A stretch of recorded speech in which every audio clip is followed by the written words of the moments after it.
Yoshmina, guys, finally manga One Punch Man chapter yang ke-227 dah pun rilis. So guys, untuk dalam chapter kali ni kita akan dapat menyaksikan beberapa pertarungan yang sedang berlaku di antara hero kelas S menentang monster ancaman naga. Kalau sebelum ni kelihatan keadaan Tentok Master, Tatsumaki, Janus dan yang lain tengah struggle untuk berhadapan dengan musuh yang diorang sedang hadapi. Jadi untuk dalam chapter kali ni semuanya akan terungkap apakah nasib kesemua hero yang sedang bergadai nyawa demi menyelamatkan manusia daripada ancaman monster. Tapi sebelum tu guys, kalau korang belum like, komen dan share, korang boleh buat semua tu dulu. Dan aku nak bagi tahu dekat korang semua ni, dekat Shopee sekarang ni tengah ada sale gila-gila tau untuk merchandise anime. So korang tunggu apa lagi? Korang boleh cuci mata dulu dekat tag Shopee yang aku ada letak dekat dalam video. Ada macam-macam merchandise bro. Ada hoodie anime, ada baju-baju anime, ada anime Naruto lah, Attack on Titan lah, One Piece dan macam-macam lagi. So macam mana nak order terus kat tag Shopee yang aku ada letak dalam video. Chapter 227 yang bertajuk Calamity, dan dekat dalam cover page chapter kali ni ada gambar Saitama dan Janus tengah naik kereta. Chapter yang ke-227 bermula dengan sambungan situasi pertarungan di antara Suiko versus salah satu monster ancaman naga yang telah muncul kat sana, iaitu Machine God Mirror. Jadi bila Suiko telah pun muncul untuk berhadapan dengan Machine God Mirror, Machine God Mirror pun tanyalah dekat Suiko kan, kau ni siapa?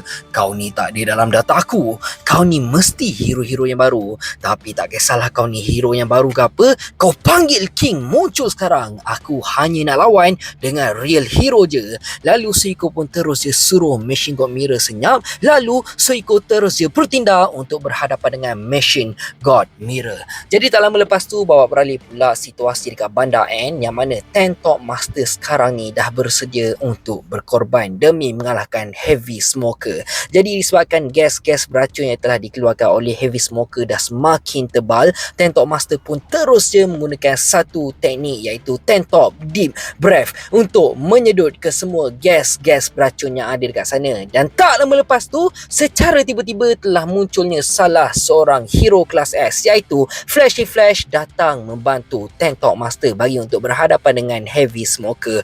Malah apa yang lagi menarik, disebabkan tindakan yang telah dilakukan oleh Tentok Master membuatkan Flashy Flash semakin mudah untuk bergerak. Dan awalnya Heavy Smoker ni acah-acah lah kan dekat Flashy Flash. Dia cakap lah, korang ni manusia lemah je, korang buatlah macam mana sekalipun, gas beracun aku ni tak ada limit tau. Lalu tak lama kemudian Flashy Flash terus bertindak menggunakan salah satu teknik terbaru beliau, iaitu Sky Ripping Scattered Flash Slash. Dan surprisingly guys, dengan hanya satu serangan baru Flashy Flash je dah mampu untuk menewaskan salah satu monster ancaman naga.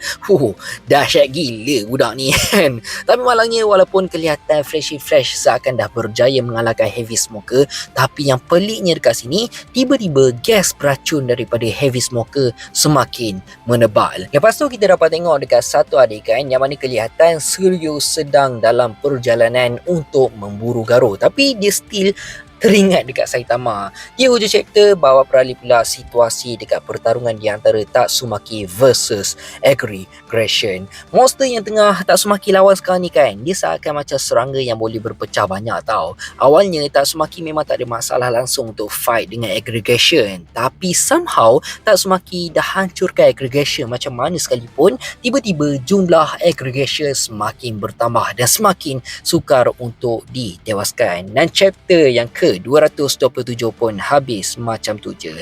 So guys, untuk dalam chapter kali ni abang botak rehat dulu tau. Manalah kita tahu chapter akan datang Saitama akan muncul pula untuk membantu diorang semua untuk berhadapan dengan monster-monster yang telah muncul kat sana. Manalah kita tahu kan. So apa pendapat korang untuk dalam chapter kali ni? Chapter kali ni agak ringkas je tapi not bad. So apa pendapat korang? Komen dekat bawah.